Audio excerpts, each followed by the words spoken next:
Oh yeah, oh yeah. Not gonna talk about racing today, I'm gonna talk about myself. Because I have just gone through the best feeling anyone can ever feel. And thankfully my wife doesn't watch my YouTube channel to know that I think this is the best feeling. And also, I have my own YouTube channel so I can talk about myself instead of the racing. If you look behind me, right there, oh there it is baby, a brand new motorcycle. Is there anything better than that feeling of having a brand new motorcycle? Now, full disclosure, I've ridden KTMs since 2007. Shout out to Antti Kallinen over there, the off-road team manager. He'd always give me sweet deals on used race bikes. If I was really fast or riding a lot, maybe a used race bike would be a little bit too hammered for me. But for me, I don't get to ride a lot, so a used race bike worked perfectly, and I want to thank him. They weren't free, but I'm sure he was giving me a pretty fair deal on the bikes. Rode KTM since 07, so thank you, KTM. But I want to mix it up. I should sample different bikes. I grew up as a Suzuki guy, which I'll get to in this video. I've had some Hondas. Now I'm back on a Yamaha. I've owned some Yamahas, and now I'm back. That is a Yz250 Fx off-road race bike in the back. Got it from Yamaha down in Georgia at their HQ. I'll even give you a little behind the scenes of what their shop looks like at their Georgia headquarters. Yeah, so behind the scenes, I don't know if I'm really allowed back here. There's cages and doors, but I got in. This is where Yamaha has marketing bikes and like press bikes. So if you're reading a magazine or watching a YouTube video of somebody testing something, it probably came from this group right here. In fact, you either will or already have probably seen some of these bikes in action. And this is really the coolest thing ever. It's like the coolest garage, right? So wouldn't you love to have a Tenere rally bike to ride for a few days and a cool side-by-side to drive for a few days and try a couple of street bikes and try a couple of dirt bikes? Isn't that like everybody's dream to have this set up like at their house?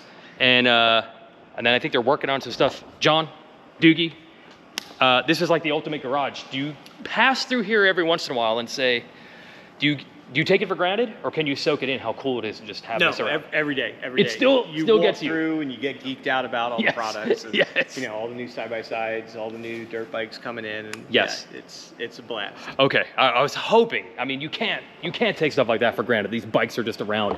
And then this is also cool. I'm going to show you this. See the Motorsports Garage? They built like this room here. This is our fake set. I shot some videos for Yamaha back in December with all their champions, Ferrandis, Nichols, Justin Cooper, et cetera, road race guys as well, ATV guys, GNCC guys. So we built this fake set. It looks like the inside of a dealership. It's just a set for videos. That's pretty neat. Yamalube, I don't even know if there's anything in there. Well, there's something in there. That's not props. That's not just props. And I mean, what you really would get geeked out on, the cool bikes that you already know about, you've already seen. But then you see these boxes, these crates, shipped to Yamaha, made in Japan. What's in there?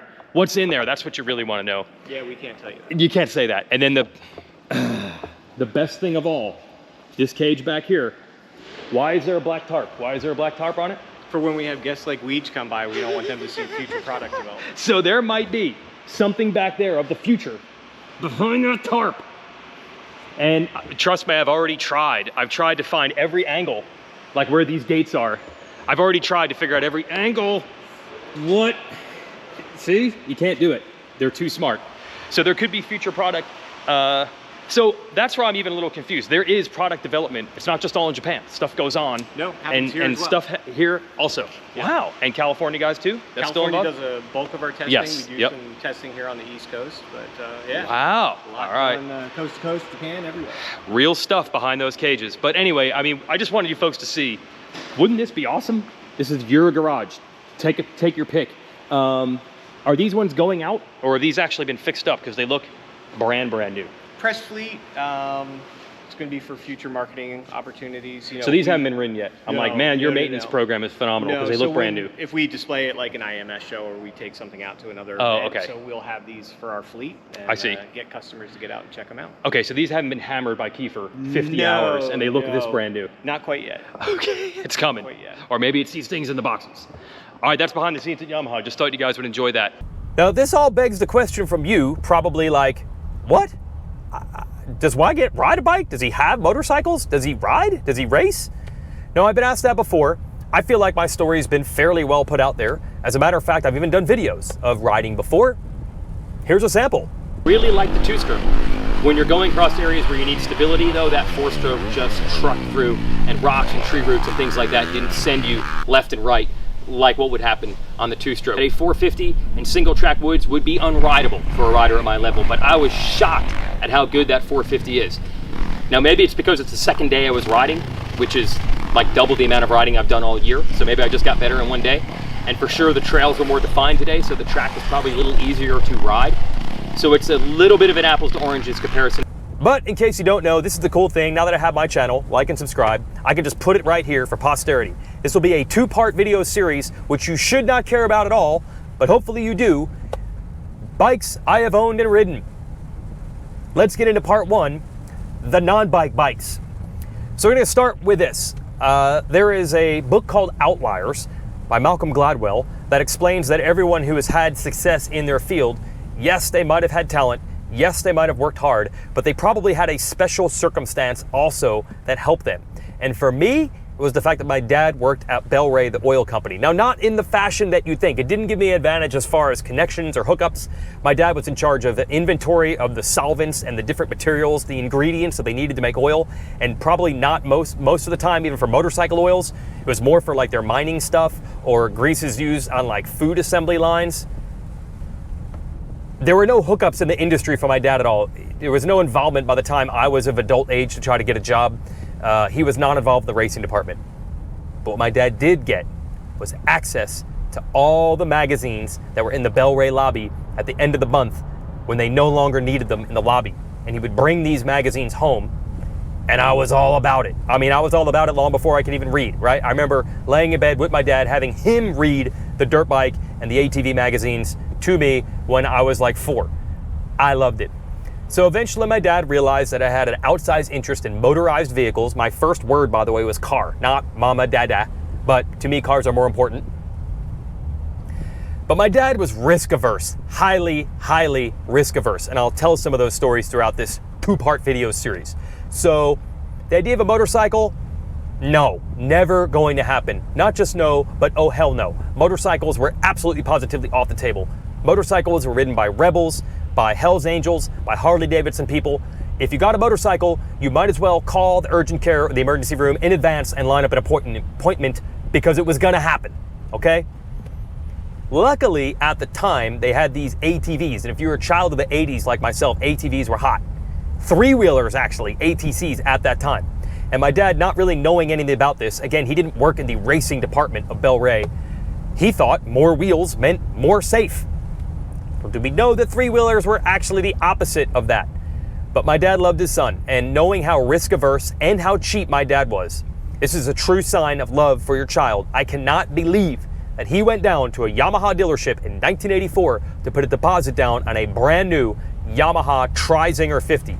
Now the Trizinger 50 was the 3-wheel version of the PW50 that a lot of you probably grew up on. He put the deposit down, got the receipt here, believe it or not. My dad actually gave me this. And I was set to get a 3-wheeler for Christmas, apparently in 1984, from my dad. But my dad found a deal on a used Suzuki Lt 50 quad runner. Now this is 1984. Quads, I believe, only came out in 1983. So 4-wheelers were fairly unknown.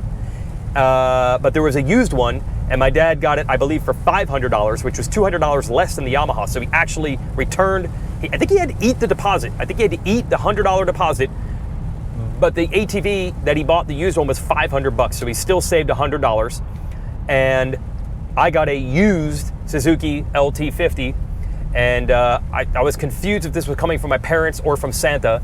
And my dad said, well, the way Santa works, I was looking at the quad, and the parking brake button thing that locked the parking brake on was broken. And my dad actually said to me, well, the way Santa works is he gives new ATVs to good boys and girls, and then when they no longer need that ATV, he gives it to other boys and girls who need them. So yours does have a little damage, but Santa wanted to give it to you. Whatever, man, I had a new quad. It was Christmas. I was stoked. Remember riding it in the yard. It was awesome. And I want to comment on this in the comments section, everybody. I've always wondered this. Because my first vehicle was a Suzuki, had an affinity for Suzuki for a long time. I wanted to be brand loyal. So when I would watch the motocross races on TV, I always wanted Suzukis to win Unfortunately, starting right about then in 1984, that wasn't happening much anymore. If I was like 2 years older and I was around for the days of Mark the Bomber Barnett and Kent Howerton and all those short Belgian guys in the GPs in the 125 class, it would have been awesome. No, I was rooting for Suzuki when they weren't winning really anything and their bikes were not good. But to be on the quad side, I was ahead of the curve. No one really knew in 1984 that the Suzuki quads, the four-wheelers, were about to take over the industry. It was one of the fastest turnarounds ever, from three-wheelers being the thing in like 83, 84, to by 1985, they were all tripping over themselves to try to get four-wheelers out to compete with Suzuki, especially in 85, when Suzuki introduced the Quad Sport 230 and the Quad Racer 250R. That completely turned the industry on its ear. It showed the true potential of what four-wheelers could do and how superior they were to three-wheelers. And that advantage held up until about 2 years ago, by the way. Somewhere around like 2019, 2020, three-wheelers became cool again, and they're highly overpriced if you're buying them on Facebook Marketplace or Craigslist or something like that. But anyway, quickly three-wheelers were the hot thing, and then they were the out thing. And before long, they were actually going to get banned and not be allowed to be sold at all. And my dad, being cheap, was smart enough to go to a Honda dealership. And in 1987, he got a 1985 unsold, leftover, 2-year-old Honda 125M three-wheeler.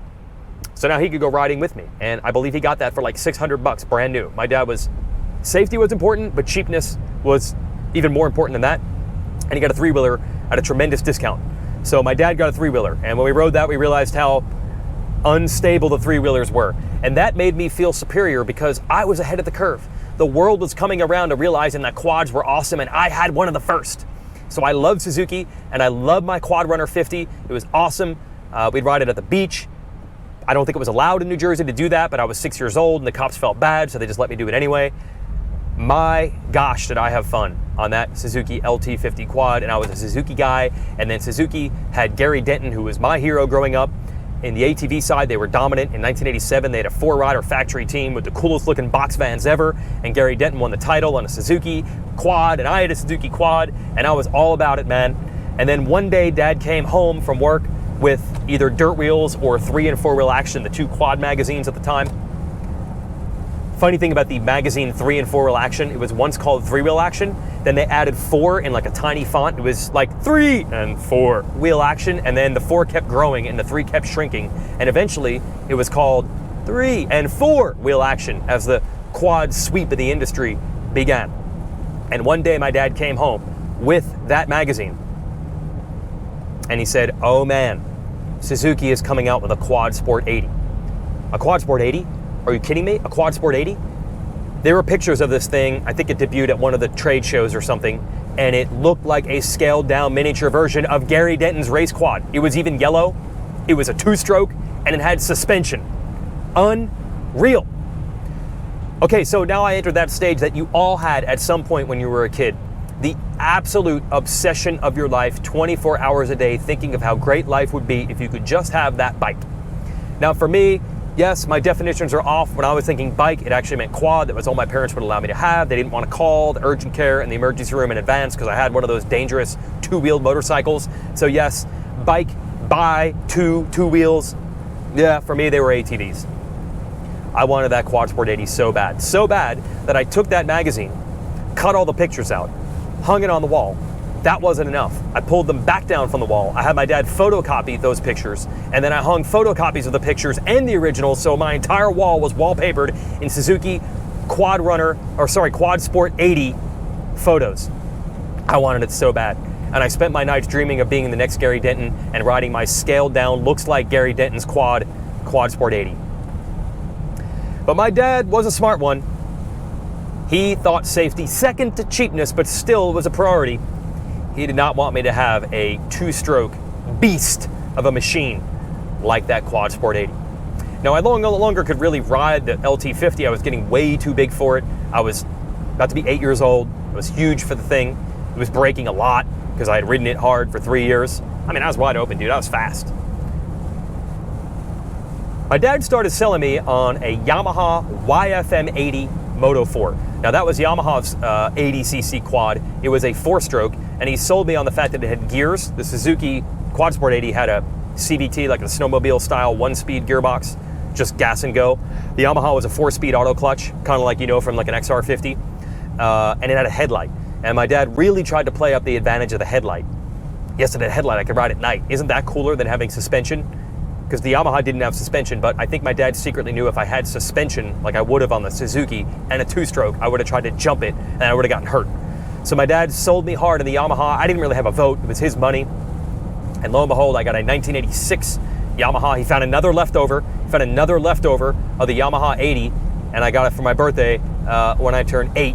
And honestly, although I was obsessed with having a quad sport 80, absolutely positively obsessed like nothing, maybe the obsession with wanting to have a girlfriend for the first time when I was in high school, maybe that could compete with how badly I wanted that Suzuki quad sport 80, but I didn't even get it. I got the Yamaha, and here's the funny thing, the Yamaha Moto 480, the Yfm 80, I really liked it. Like, I really liked it. I look back at my life and I have no regrets that I didn't get the quad sport 80 that I wanted so bad. The Yamaha was awesome. It was so reliable. I mean, I rode it all the time, super hard, just doing donuts and revving it and popping the clutch, you know, by holding the gear shift down. The thing was unkillable. It had shaft drive, so it didn't have a chain, so there was zero maintenance needed there. I don't think my dad did any maintenance. I don't know if we ever changed the oil, maybe once a year. I don't remember cleaning an air filter ever. I mean, I just rode it and rode it and rode it and rode it for years. Like, literally, I got it at age 8, and we were not thinking that I could get something bigger until I was 15 years old. 15 years old. I rode the Yamaha Moto 480 for 7 years, age 8 to 15. I was 15, I finally had outgrown it. I was getting excited over the prospect that maybe after 7 years, my dad would buy me something new. Used, but new. And what I wanted, because I knew a dirt bike was off the table. I think one time I actually suggested to my dad, how about a Kawasaki KDX 200? You know, that was like an enduro bike, a little tamer than a full motocross bike. I thought maybe he would be into that. No, that was quickly brushed aside. But if I was going to get another ATV, how about a Yamaha Blaster? Now, if you're an ATV guy, you know what the Blaster is all about. It is a 200cc 2-stroke, 6-speed manual clutch. Those things were fun. They were really popular when they came out in 1988, and I dreamed of going to the riding area that we would go to, and yes, Dad, sorry, jumping it, because it had suspension. What would it be like to jump? What would it be like to jump something that you get air on and not bounce, because it had no suspension? What would that be like? And what would it be like to have a clutch and a Kickstarter and a 2-stroke? Couldn't wait, couldn't wait, couldn't get one. My dad's rule, clutches and 2-strokes were for racing, and that was too dangerous.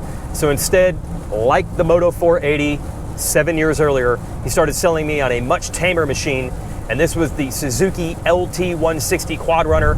It was a 4-stroke, it was an auto clutch. Just like he sold me on the headlight of the Yamaha 80 when I was younger, he sold me on the reverse gear. And he found one used that had a trailer hitch on it, and then we even got like this tiny trailer, and we had a fireplace, and I could even hook up the trailer and drag firewood over to the patio of the house. Like 80 feet. It was like riding from the backyard to the front yard. We didn't have a huge yard, but wouldn't it be cool to pull some lumber in my quad? Like a hunter, like a fisher, like a hunter-gatherer? That's what he sold me on. And again, I didn't have a vote. So I got a Suzuki Lt 160 quad. I was 15 years old. It was slow. It had suspension. 3.2 inches of travel in the front and 3.5 inches of travel in the rear. That's not a lot, but it had 5-way adjustable preload adjustment on the rear shock spring. You know, that the preload adjustment wrench? Yeah, we had one of those. I believe I still have it to this day. I don't know why, I just never sold it. And we cranked it all the way to setting 5, the stiffest setting. So I was ready to hammer down. And where we rode was mostly sand. So you're going through sand whoops with slightly over 3 inches of travel. And I remember just bottoming the suspension within like the first 3 minutes I had the thing. And honestly, it wasn't very reliable. It really wasn't. Something was wrong with the carburetor. Like every 5 times you'd ride it, it would be starved for fuel. And my dad would have to take the carb off and bring it into a shop. And then he got tired of doing that. And then we weren't riding that much. His old Honda 125, I think my dad was kind of getting over it at that point. I was a teenager, and then you want to hang out with your buddies, and then you want that first girlfriend, and I was starting to play the regular sports, you know, basketball, baseball, and all that. I wasn't riding as much. But I do remember stepping up. I had zero mechanical knowledge at all because, again, we did no maintenance on these things at all. No maintenance. Never change oil, never clean air filter, nothing. But when that carb would break, I knew I was out of riding altogether. My dad wasn't going to keep bringing it in the shop. So I did it myself once. I remember going down to the garage, getting in my dad's toolbox, and I figured out how to take the carb off, figuring out how to get the choke cable and the throttle cable and all these other weirdo cables disconnected from it. Was very difficult, but I figured it out. Then I convinced my mom to bring me down to Trapani's, which was a dirt bike shop. I think it's still there in Ocean County, New Jersey, and they would fix the carb. To this day, I don't know what was wrong with the carb. I would give it to them, they'd fix it. I'd ride 5 more times. It would break again. I'd take it off, bring it down there again. Rode that quad for a few years, and then eventually I graduated high school. I was in college. I wasn't even home that much. Didn't really have much time to ride. I think my second year in college, we actually still rode here and there. I remember meeting my dad, and he'd go to the riding area. I'd meet him there from college. That was fun. But then I just officially was out of time. I was a college student, and I was done. And I took the carb off, and now I was old enough to have a driver's license. Went down to Trapani's one last time, got the carb fixed one last time, and I sold it. Thanks to my dad, I think we bought that LT 160 for like 1,300 bucks. I sold it for like 700, and he let me keep the money, which went a long way. You can buy a lot of ramen noodles and frozen chicken nuggets as a college student for $700. So that helped pay my way through college. Very, very helpful. Thank you, Dad, for letting me keep the money. And just like that, I was done. I didn't have anything to ride anymore. I'd been riding since age 6. I was like 19, 20 years old at this point. And I said, hey, when I graduate college and I get a full-time job, and by the way, that was going to be easy because the economy was rolling in the late 90s. And I knew getting a job, I'd have my pick of the litter on work. Once I got a full-time job, I was going to buy something and go riding again. And maybe, just maybe, it'd be a motorcycle because by then I was an adult and Mom and Dad weren't going to be able to stop me. And maybe someday I'd even go to a motocross track. Maybe someday I'd ride over a starting gate. Maybe someday. But first I had to work on getting that full-time job. And little did I know at the time that I was a few years away from graduating and getting my first full-time job at Racer X and being in the industry. And quads were out because everybody that I worked with was going to High Point to go ride their dirt bikes, which meant I was gonna, yes, have to get a dirt bike. And I'll get into that in the second part of the video. Bikes, sometimes quads, that I've owned. Thanks for watching. I cannot wait to get home. I got a new bike.